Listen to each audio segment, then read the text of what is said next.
وہ لقب جو ان کو دوسروں سے ممتاز کرتا ہے وہ صرف غنا نہیں ہے، اس لیے کہ غنا تو عبد الرحمن ابن عوف اور دیگر صحابہ میں بھی یہ وصف موجود تھا۔ امتیازی وصف سیدنا عثمان رضی اللہ تعالی عنہ کا وہ ذو النورین ہے، اس میں کوئی ان کے ساتھ شریک نہیں ہے، تنہا ہے اپنے اس وصف میں، اپنی اس خصوصیت میں، اپنے اس امتیاز میں۔ ابتدائی اسلام، ان کا اسلام لانے کا دور، چوتھے آدمی، وہ خود انہوں نے ایک موقع کے اوپر فرمایا کہ میں چوتھا بندہ ہوں جو اسلام لے کر آیا۔ اس کے بعد سے لے کر نبی کریم صلی اللہ علیہ وسلم کی رفاقت تک کا سارا زمانہ اس پر بات ہوئی۔ ہجرت کے 9ویں برس انتقال ہوا ہے ام کلثوم رضی اللہ تعالی عنہ کا، جو نبی کریم صلی اللہ علیہ وسلم کی دوسری صاحبزادی تھی، جو حضرت عثمان رضی اللہ تعالیٰ عنہ کے نکاح میں تھی۔ تو روایات میں آتا ہے کہ ایک دن سیدنا عثمان رضی اللہ تعالیٰ عنہ افسردہ بیٹھے ہوئے تھے، تو آپ صلی اللہ علیہ وسلم نے ان سے پوچھا کہ کیوں افسردہ ہے؟ تو انہوں نے کہا کہ یا رسول اللہ، آپ کے ساتھ جو میرا قرابت کا رشتہ تھا، یعنی آپ کی صاحبزادی میرے گھر میں تھی، وہ ختم ہو گیا، پہلی بھی فوت ہو گئی، اس کے بعد دوسری بھی فوت ہو گئی۔ تو آپ صلی اللہ علیہ وسلم نے ان کو تسلی دی حضرت عثمان کو کہ، اور اس موقع پر، یا بعض روایات سے پتہ چلتا ہے کہ صاحبزادی کے انتقال کے موقع پر آپ نے فرمایا تھا کہ اگر میری کوئی اور بیٹی ہوتی تو میں عثمان کے نکاح میں دے دیتا، اور ایک روایت یہ ہے کہ اگر میری 40 بیٹیاں ہوتی تو یک کے بعد دیگرے ساری عثمان کے نکاح میں دے دیتا۔ تو اس کے بعد سیدنا ابوبکر صدیق رضی اللہ تعالیٰ عنہ کا دور آیا۔ یہ زمانہ عثمان رضی اللہ تعالیٰ عنہ کی خصوصی مشاورت کے ساتھیوں میں شامل تھے۔ پھر حضرت عمر فاروق رضی اللہ تعالیٰ عنہ کا زمانہ آیا، یہ 12 سال کا طویل دور ہے۔ اس میں بھی حضرت عثمان ذو النورین رضی اللہ تعالیٰ عنہ جو ہیں وہ ان کی مشاورت کے ساتھیوں میں شامل رہے۔ حضرت عمر فاروق رضی اللہ تعالیٰ عنہ کی شہادت ایک بہت ہی افسوسناک ترین واقعہ تھا مدینہ منورہ کی تاریخ کا، کیونکہ آپ کو نماز پڑھاتے ہوئے، فجر کی نماز پڑھاتے ہوئے آپ کے اوپر حملہ ہوا تھا، اور بہت شدید زخمی، خنجروں کے وار سے آپ کو شدید زخمی کر دیا گیا تھا، جس کے بعد آپ کو لے جایا گیا اور اسی زخم سے آپ کا وصال ہو گیا۔ سیدنا عمر فاروق رضی اللہ تعالیٰ نے شہادت ہو گئی، آپ نے اپنی انتقال سے پہلے خلافت کی نامزدگی کے لیے 6 افراد کی شورا بنائی تھی، اور یہ پہلی دفعہ ایسے ہوا ہے کہ یوں شرائیت کے ذریعے سے انتخاب ہوا ہے۔ اس سے پہلے سیدنا ابوبکر صدیق رضی اللہ تعالیٰ عنہ نے خود عمر فاروق کو نامزد کر دیا تھا۔ انہوں نے فرمایا تھا میرے بعد صحابہ سے مشورہ کیا تھا، اور اس مشورے کے بعد آپ نے نامزدگی فرما دی تھی عمر فاروق رضی اللہ تعالیٰ عنہ کی، اور اس سے پہلے سیدنا ابوبکر صدیق رضی اللہ تعالیٰ عنہ کی جو نامزدگی ہوئی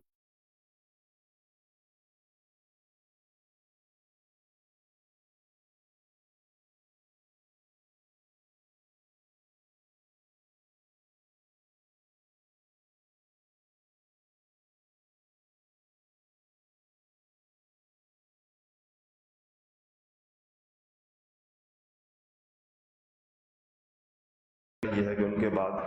ابوبکر صدیق رضی اللہ تعالیٰ عنہ مسلمانوں کے امور کے نگہبان۔ سیدنا عمر فاروق رضی اللہ تعالیٰ عنہ نے ایک تیسرا طریقہ اختیار فرمایا اپنے بعد کے لوگوں کے لیے، اور وہ یہ کہ آپ نے 6 افراد کی شورا بنا دی، 6 افراد کی کمیٹی بنا دی۔ اس میں حضرت عثمان رضی اللہ تعالیٰ عنہ ذو النورین، اور حضرت علی کرم اللہ وجہہ، اور حضرت طلحہ بن عبید اللہ مشہور اشرا مبشرہ میں سے، حضرت زبیر ابن عوام یہ بھی اشرا مبشرہ میں سے، عبد الرحمن ابن عوف اور حضرت سعد بن ابی وقاص یہ دونوں حضرات بھی اشرا مبشرہ میں سے۔ ان 6 افراد پر مشتمل شورا بنائی گئی، اور یہ طے ہوا کہ یہ آپس میں طے کریں گے کہ اگلا خلیفہ کون ہوگا۔ اس کے بعد حضرت عمر رضی اللہ تعالیٰ عنہ کی شہادت ہو گئی، تو حضرت عبد الرحمن ابن عوف رضی اللہ تعالی عنہ نے، جو بڑے سمجھدار اور بڑے ذیرائع آدمی تھے، بہت بڑے تاجر بھی تھے، اور انہوں نے پھر ایک لمبا طریقہ کار اختیار کیا، جس سے میں پہلے 3 حضرات 3 لوگوں کے حق کے اندر ایک یوں کہہ دیں کہ دستبردار ہو گئے، تو 3 لوگ ہی پھر رہ گئے، اور وہ یہ ہوا کہ عبد الرحمن نے 6 سے کہا کہ تم لوگ 6 ہو تو کوئی سے 3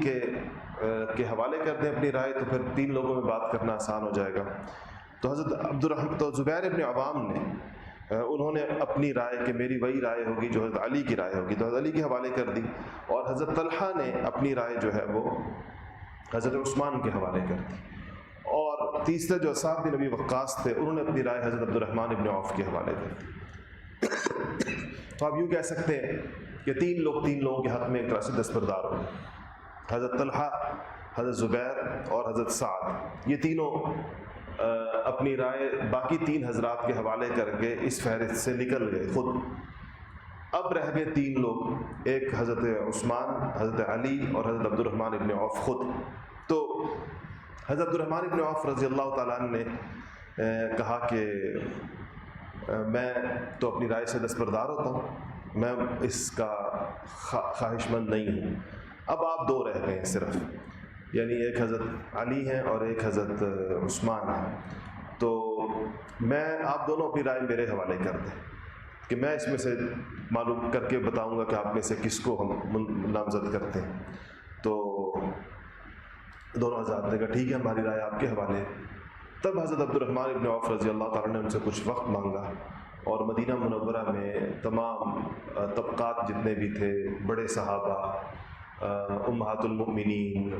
اور علاقوں کے بعض عمال جو اس وقت آئے ہوئے تھے، حکام مدینہ منورہ میں آئے ہوئے تھے، تمام طبقات سے مشورہ کیا مختلف جگہوں پر جا کر سیدنا عبد الرحمن ابن عوف رضی اللہ تعالیٰ عنہ نے، اور ایک کام انہوں نے اور یہ کیا کہ انہوں نے کہا کہ حضرت علی رضی اللہ تعالیٰ عنہ کو ہاتھ سے پکڑا اور ایک طرف لے گئے، اور ان سے کہا کہ اگر آپ کو خلیفہ مقرر کیا جائے تو آپ انصاف سے کام لیں گے،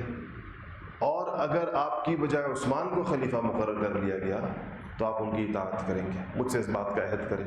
علی کرم اللہ وجہ نے ان سے عہد کیا، پھر عثمان کو ایک طرف لے گئے اور ان سے کہا کہ اگر آپ کو خلیفہ مقرر کیا گیا تو آپ انصاف کریں گے،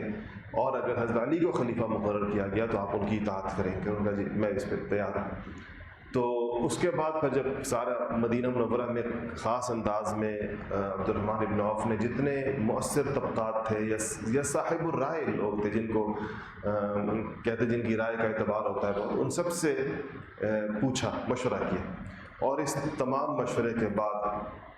حضرت عبد الرحمن ابن عوف رضی اللہ تعالیٰ چونکہ دونوں حضرات کی رائے لے چکے تھے،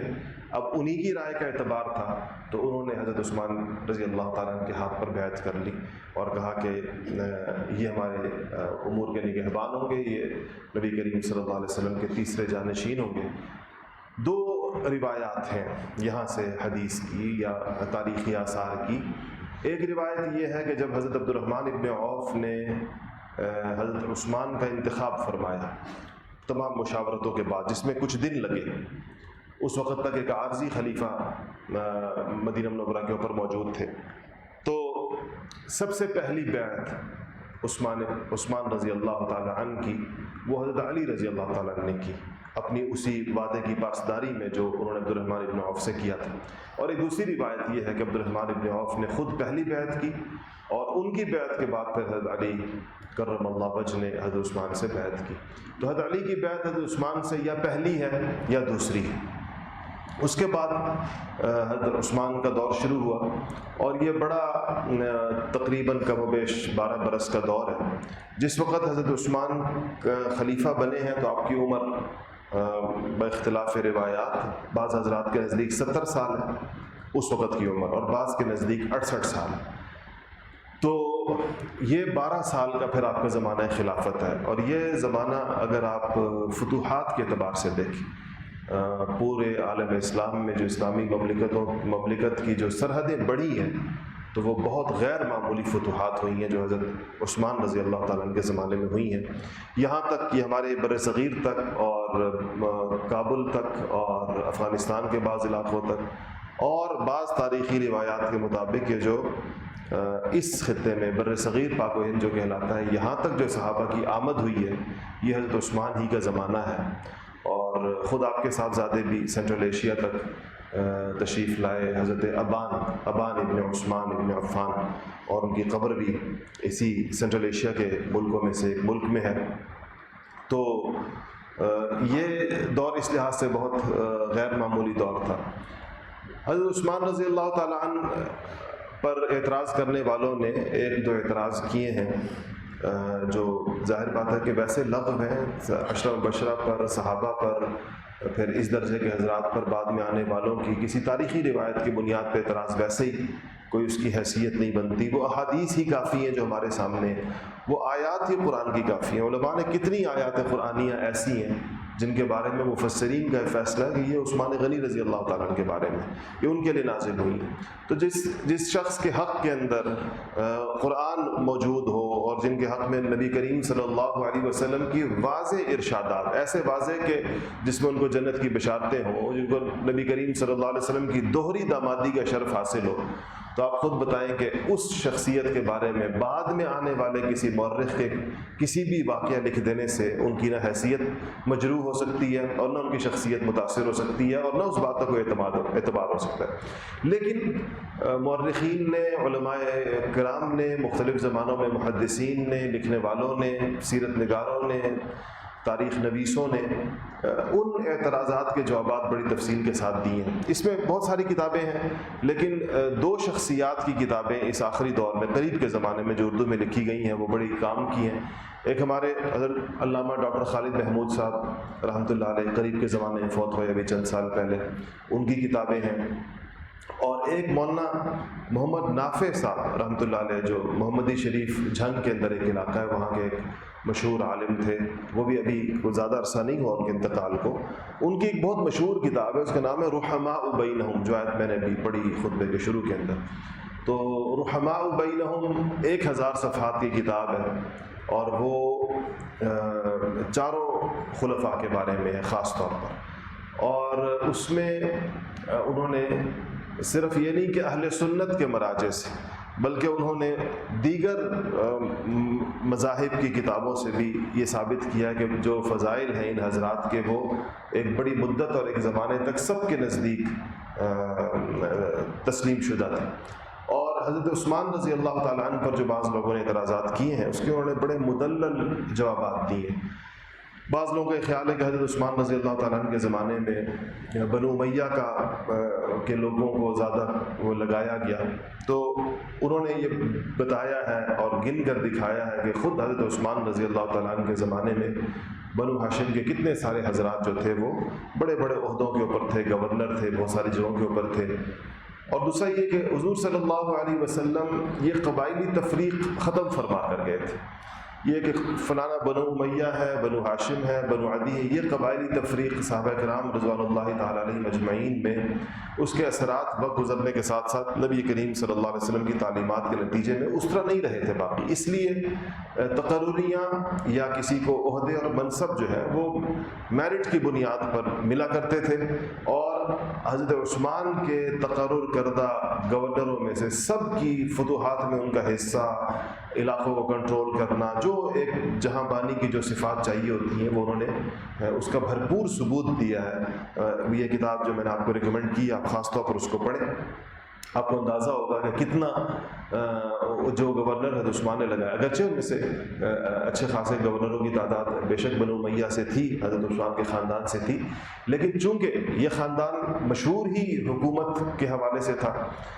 قریش میں اس کی وجہ شہرت یہ تھی کہ یہ تجربہ ان کو بہت زیادہ تھا، اس لیے آپ دیکھیں گے کہ ان میں سے بیشتر وہ لوگ ہیں جن کو حضرت عثمان سے پہلے خود حضرت عمر رضی اللہ تعالیٰ عنہ نے مقرر کیا تھا، اور حضرت عثمان نے یا ان تقرریوں کو برقرار رکھا یا بیچ میں کوئی وقفہ آیا تو دوبارہ ان کو مقرر کیا. اور علماء نے لکھا ہے کہ یہ حضرت عمر کی جو وجہ شہرت تھی، غیر معمولی جو ان کو امتیاز حاصل تھا، وہ ان کی بصیرت تھی اور مردم شناسی تھی، لوگوں کو پہچانتے بہت زیادہ تھے. سیدنا امیر معاویہ رضی اللہ تعالیٰ عنہ کا تقرر خود سیدنا عمر فاروق رضی اللہ تعالیٰ عنہ نے کیا تھا، اور یہ تقرر کتنا کامیاب ثابت ہوا اسلامی فتوحات کے حوالے سے. اسلام کی بحریہ پہلی دفعہ بحری بیڑا بنا مسلمانوں کا، فتوحات کتنی زیادہ ہوئی، کتنے دور دراز کے علاقے سیدنا امیر معاویہ رضی اللہ تعالیٰ عنہ نے اپنی غیر معمولی فراست، بصیرت، حکمت، سیاست اس سے کنٹرول کر کے دکھائے. یہ تاریخ ہے، اس میں کوئی شک نہیں. اس پر تو مغربی مستشرقین نے بھی جو لکھا ہے تو انہوں نے ان کو اسلام کے عظیم ترین اسٹیٹس مین قرار دیا ہے کہ انہوں نے جس طریقے کے ساتھ عالم اسلام کا شیرازہ مجتمع رکھا، اس کو منتشر ہونے سے بچایا، وہ ان کی بہت بڑے کمالات تھے ان کے. اور اگر یہ کربلا کا حادثہ نہ پیش آتا جو عالم اسلام کی بڑی خونچ کا داستان ہے اور بہت بڑا المیہ ہے، اگر یہ نہ پیش آتا تو سیدنا امیر معاویہ رضی اللہ تعالیٰ عنہ کی شخصیت ہر قسم کے اعتراض سے اور تعصب سے اور اختلاف سے بالاتر رہتی. اور یہ واقعہ ایک ایسی چیز پیش آیا کہ چونکہ وہ یزید کے زمانے میں پیش آیا، اور یزید کا اس میں جو تاریخی روایات ہیں اس کا اس میں جو کردار رہا، وہ ایک ایسی چیز ہے کہ اس کا اثر اوپر تک لوگ لے کر گئے، جو کہ غلط طریقہ ہے. کہ ظاہر بات ہے کہ اگر نوح علیہ السلام کے بیٹے کے کافر ہونے کا اور اس کے سیلاب میں برباد ہونے کا ذکر خود قرآن پاک میں موجود ہے، تو اگر انبیاء کی اولادوں کا دوش اور اس کا الزام ان کے باپ کو نہیں دیا جا سکتا، نبیوں کی عصمت اس سے متاثر نہیں ہو سکتی، تو کوئی بھی انسان اپنی جیسے کہنا چاہیے کہ عاقل بالغ اولاد کے کاموں کا ذمہ دار نہیں ہو سکتا. وَلَا تَزِرُ وَازِرَةٌ وِزْرَ أُخْرَىٰ، کوئی ایک انسان دوسرے کا بوجھ نہیں اٹھائے گا، دوسرے کو اس کی وجہ سے مطعون نہیں کیا جا سکتا.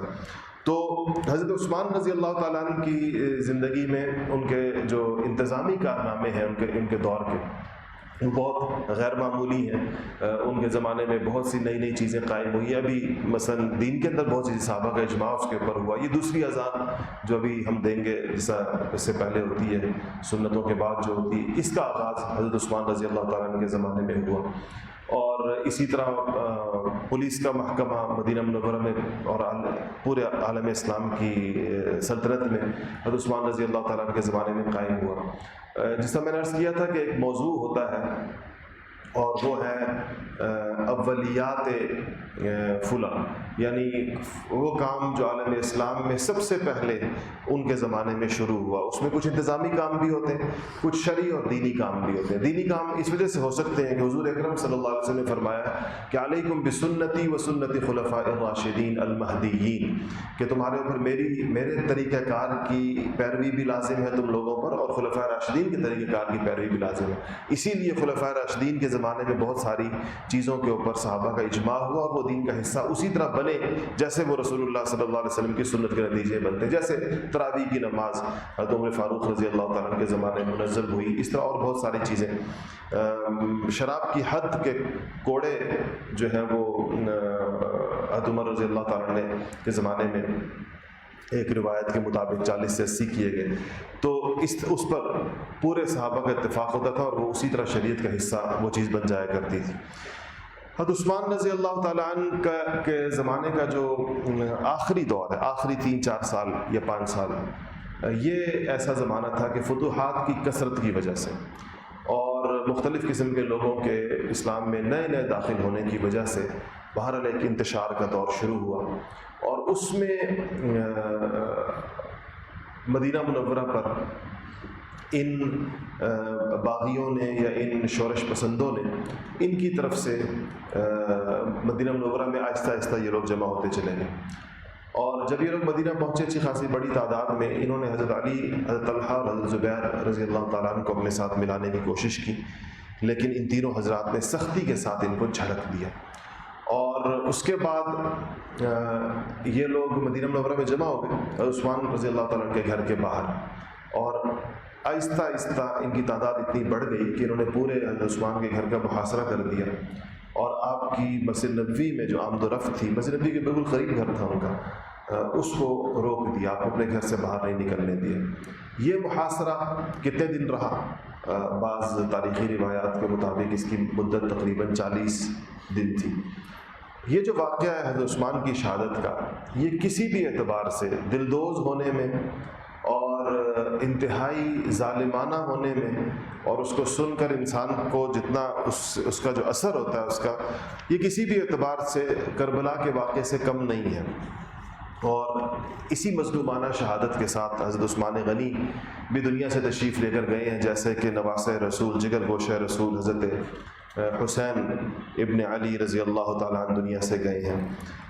بس یہ ہے کہ حضرت عثمان رضی اللہ تعالیٰ عنہ کا ایک فرق یہ ہے کہ وہ خلیفۃ المسلمین تھے اس وقت، اور بہت تعجب ہے مورخین کو، مستشرقین کو، تاریخ لکھنے والوں کو، کہ اس وقت اتنی بڑی قوت تھی حضرت عثمان کے پاس۔ عالم اسلام میں ان کی فوجیں جس طرف رخ کر رہی تھیں تو وہ فتوحات تھیں، کسی ایک جگہ شکست نہیں ہوئی۔ سینکڑوں ہزاروں کلومیٹر کا علاقہ ہفتوں اور مہینوں کے اعتبار سے عالم اسلام میں شامل ہو رہا تھا۔ حضرت عثمان رضی اللہ تعالیٰ عنہ نے اپنی حفاظت کے لیے دنیا کے کسی گوشے میں اور کسی شہر میں جہاں چاروں طرف ان کی فوجیں جا رہی تھیں، کسی کو خط لکھ کر مدینہ نہیں بلایا۔ 40 دن بہت لمبا عرصہ ہوتا ہے، 40 دن کے اندر وہ چاہتے تو دنیا میں جہاں بھی مسلمانوں کی فوجیں تھیں وہ ان کو جمع کر لیتے مدینہ منورہ میں، اور یہ لاکھوں کی تعداد میں لوگ جمع ہو سکتے تھے۔ اتنا لمبا محاصرہ ان کا چلا، یہ پیغامات وہ بھیج سکتے تھے، لیکن نہیں کیا۔ اور ان چند شرپسند باغیوں کے ہاتھوں شہید تو ہو گئے، لیکن مدینہ منورہ میں رسول اللہ صلی اللہ علیہ وسلم کے شہر میں سیدنا عثمان غنی نے کسی، وہ باغی یا شرپسند جو بھی تھے تو مسلمان، کسی کا خون نہیں گرنے دیا، کسی مسلمان کا قتل نہیں ہونے دیا وہاں پر۔ اس کی بنیاد پر ایک واقعہ ہے جو سیرت نگاروں نے لکھا ہے کہ ام عائشہ رضی اللہ تعالیٰ عنہ فرماتی ہیں کہ ایک دن حضور اکرم صلی اللہ علیہ وسلم نے اپنی آخری حیات میں مجھ سے کہا کہ کسی کو بلا کر لا، کسی کو کہا، لفظ نام نہیں دیا۔ تو میں نے کہا کہ شاید کوئی خاص بات کہنی ہے، ایسے موقع پر عام طور پر میرے ابا سے، ابوبکر صدیق رضی اللہ تعالیٰ عنہ سے کوئی بات کہہ دی، میں ان کو بلوا لیا میں نے ان کو۔ تو فرمایا نہیں، ان کو نہیں، کسی اور کو بلا۔ تو میں نے عمر فاروق رضی اللہ تعالیٰ عنہ کے پیچھے بندہ بھیجا، وہ آ گئے، فرمایا نہیں، ان کو بھی نہیں، کسی اور کو بلا۔ تو میں نے عثمان رضی اللہ تعالیٰ عنہ کے پیچھے بندہ بھیجا، وہ تشریف لائے، تو حضور نے کہا ہاں انہی سے بات کرنی ہے، اور آپ ان کے ساتھ بیٹھ گئے۔ حضرت عائشہ رضی اللہ تعالیٰ عنہ فرماتی ہے کہ میرا گھر تو ایک ہی حجرے پر مشتمل تھا، تو اس کے درمیان پردہ لگا ہوتا تھا، تو جب پردے والے لوگ آتے تھے جن سے میرا پردہ ہوتا تھا تو میں پردے کی دوسری طرف چلی آتی تھی، حضور ان سے بات فرماتے تھے جو کرنی ہوتی تھی۔ تو میں ادھر چلی گئی، پردے کے پیچھے ہو گئی، لیکن مجھے بڑا تجسس ہوا۔ عائشہ فرماتی ہے میں نے کہا آخر ایسی کون سی بات ہے جو حضور نے نہ میرے ابا سے کی، نہ عمر فاروق سے کی، عثمان سے کرنا چاہتے ہیں۔ تو میں جب پردے کے پاس کھڑی ہو کر سننے لگی، اور فرمایا میں نے اس سے پہلے کبھی کان نہیں لگایا تھا، لیکن اس دن میں اپنے تجسس سے مجبور ہوئی۔ تو کہا کہ میں نے سنا کہ حضور حضرت عثمان رضی اللہ تعالیٰ عنہ سے فرما رہے ہیں کہ عثمان میرے بعد لوگ، یعنی تمہارے ساتھ لوگ ظلم کریں گے، اور تمہاری قبا یا تمہارا لباس یا تمہارا جو اوپر کا یہ کرتا ہوتا ہے، اوپر کا لباس ہوتا ہے، اس کو اتارنے کی کوشش کریں۔ تو اگر تمہارا کرتا کوئی اتارنے کی کوشش کرے تو تم اس کو اترنے دینا، مگر مسلمانوں کے درمیان تلوار مت چلنے دینا، مسلمانوں کے درمیان خون ریزی مت ہونے دینا۔ تو بہت سے مورخین سیرت نگار یہ لکھتے ہیں کہ حضرت عثمان کو جو چیز مانع رہی، جو چیز رکاوٹ رہی، جو یہ سوال ہے بہت بڑا کہ اتنا عالم اسلام کے طاقتور ترین خلیفۃ المسلمین اتنے مظلومانہ انداز میں مدینہ منورہ میں انہوں نے کیسے اپنی جان دی، تو کہتے ہیں اس کی وجہ یہ چیز بنی کہ انہوں نے یہ نہیں چاہا کہ میں فوجیں بلاؤں گا، تو ظاہری بات ہے چند ہزار لوگ یہ بھی ہیں، اور جب فوجیں آئیں گی لاکھوں کی تعداد میں تو یہ خون ریزی ہوگی، تو ہزاروں لوگ قتل ہوں گے اس کے نتیجے میں۔ یہ آپ نے پسند نہیں فرمایا۔ حضرت علی نے، حضرت سعد نے، طلحہ نے، انہوں نے اپنے بیٹے بھیجے، بار بار حضرت عثمان سے پوچھا کہ اگر آپ اجازت دیں تو ہمارے بچے، ہمارے نوجوان لڑکے جو ہیں وہ ان کے ساتھ لڑائی کریں، ان کو پیچھے دھکیلیں۔ تو آپ نے فرمایا کہ بس اب میرا مزید زندہ رہنے کا دل نہیں چاہتا۔ اور اس کے بعد پانی بند ہوا، اور بیچ بیچ میں عثمان اپنے گھر کی چھت سے کھڑے ہو کر ان لوگوں سے خطاب بھی کرتے رہے جو لوگ نیچے ہوتے تھے. تو اس بات کی کوشش کرتے رہے کہ ان کو واپس لوٹایا جا سکے. ایک موقع کے اوپر آپ نے کھڑے ہو کر خود ان سے یہ پوچھا کہ لوگوں تم یہ بتاؤ, جو نیچے جو لوگ کھڑے ہوئے تھے ان سے کہا تم یہ بتاؤ کہ جب مسجد نبوی کی توسیع کی ایکسٹینشن کی ضرورت تھی اور یہ 7 والی زمین خالی تھی, نبی کریم صلی اللہ علیہ وسلم نے فرمایا تھا کہ جو اس کو خرید کر مسجد نبوی میں داخل کر دے گا تو میں جنت میں اس کے لیے محل کی ضمانت لیتا ہوں, تو تم بتاؤ وہ میں نے خرید کر دی تھی یا نہیں دی تھی؟ تو لوگوں نے کہا ہاں آپ نے خرید کر دی. کہا جب ہم مدینہ منورہ میں آئے تھے اور پانی نہیں تھا, ایک ہی چشمہ تھا, ایک ہی کنواں تھا, اور وہ بیر روما کی بات کی کہ وہ ایک یہودی کے پاس تھا اور وہ مسلمانوں کو بہت مہنگا پانی بیچتا تھا, غریب مسلمانوں کے بس میں نہیں تھا, تو حضور نے فرمایا تھا کہ جو شخص یہ چشمہ خرید کر مسلمانوں کے لیے وقف کر دے, یہ کنواں خرید کر مسلمانوں کے لیے وقف کر دے, میں اس کے لیے جنت کی ضمانت لیتا ہوں. تو تم لوگ بتاؤ کیا میں نے نہیں خرید کر وقف کیا؟ لوگوں نے کہا کہ ہاں آپ نے خرید کر وقف کیا. تو آپ نے فرمایا کہ آج اسی چشمے کا پانی تم میرے گھر نہیں پہنچنے دے رہے, 40 دن ہو گئے میرے گھر کا پانی بند ہے, اور جس مسجد پہ رسول اللہ نے مجھے جنت کی بشارت دی ہے آج تم مجھے اسی مسجد کے اندر نماز نہیں پڑھنے دے رہے. ان کی یہ تقریر اتنی دلدوز تھی اور ایسی تھی کہ بہت سارے لوگ جو نیچے کھڑے ہوئے تھے ان میں سے کچھ لوگ شرمسار ہو کر اور اپنے آنسو بہاتے ہوئے وہاں سے رخصت ہوئے کہ یہ واقعی ہم ظلم کر رہے ہیں. لیکن یقیناً اس میں شرپسندوں میں منافقین کے اور کچھ ایسے لوگ ضرور اس کے اندر شامل ہو گئے تھے جو آخر دم تک وہاں پر جمے رہے. اور پھر ایک مرہ یہ آیا کہ یہ عثمان کے گھر کا دروازہ توڑ کر اندر داخل ہو گئے. اندر داخل ہوئے حضرت نائلہ, حضرت عثمان رضی اللہ تعالیٰ عنہ کی اہلیہ صاحبہ, وہ سامنے آئیں تو انہوں نے ہاتھ یوں بڑھایا تو ان باغیوں نے جو تلوار کا وار حضرت نائلہ کے ہاتھ پر کیا تو ان کی چاروں انگلیاں کٹ کر دور جا گریں. یہی انگلیاں حضرت نائلہ کی جو تھیں یہ پھر جس کو کہنا چاہیے کہ باہر آئیں, لوگوں کے اندر پہنچیں. بعض روایات سے پتہ چلتا ہے یہ شام بھیجی گئیں کہ یہ حضرت عثمان کی اہلیہ کی انگلیاں ہیں جو اپنے شوہر کے سامنے تلوار کے سامنے رکھتے ہوئے کٹی ہیں. اور پھر یہ لوگ حضرت عثمان کو قرآن پڑھ رہے تھے اور قرآن ان کے سامنے کھلا تھا. آج بھی جو ایک مشہور مصحف ہے ترکی کے جو